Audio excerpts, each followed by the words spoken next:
Il doit vraiment, on doit faire attention dans des débats comme ça, d'abord à ne pas détourner les fondements même de ce qui est ce texte, parce que là aussi, on a vu hier le débat sur les allocations familiales. On prend prétexte de ce texte pour, à un moment, faire ressurgir quand même des obsessions.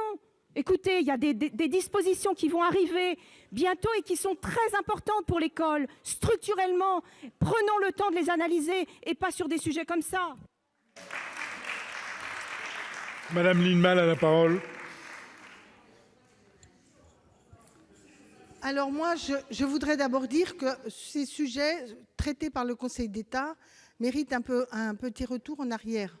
Je rappelle que les premiers avis du Conseil d'État n'étaient pas défavorables au port du voile à l'école.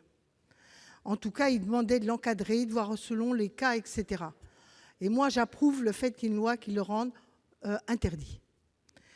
Je considère qu'un accompagnant scolaire, que ce soit parent ou un autre, pendant un voyage scolaire, au regard d'ailleurs de ce qu'a dit Mme Laborde, mais d'une manière générale, est acteur de l'école à ce moment-là et est tenu à la neutralité.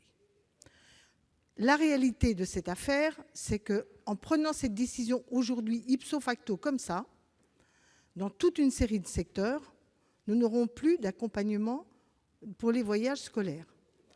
Mais si, attendez, ne dites pas c'est pas vrai, je connais des exemples, on ne vit pas tous dans les mêmes réalités, je connais des exemples où tel est le cas.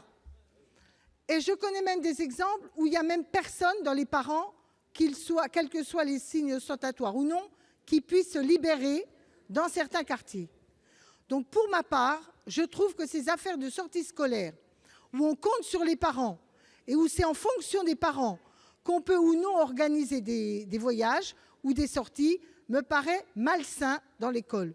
Je suis dans une école, mon petit-fils dans une école où il n'y a pas de parents volontaires et donc il n'y a pas de sortie. Et pas pour des raisons X ou Y. Il y en a plein de raisons, mais en tout cas, c'est qu'ils ne sont pas libres.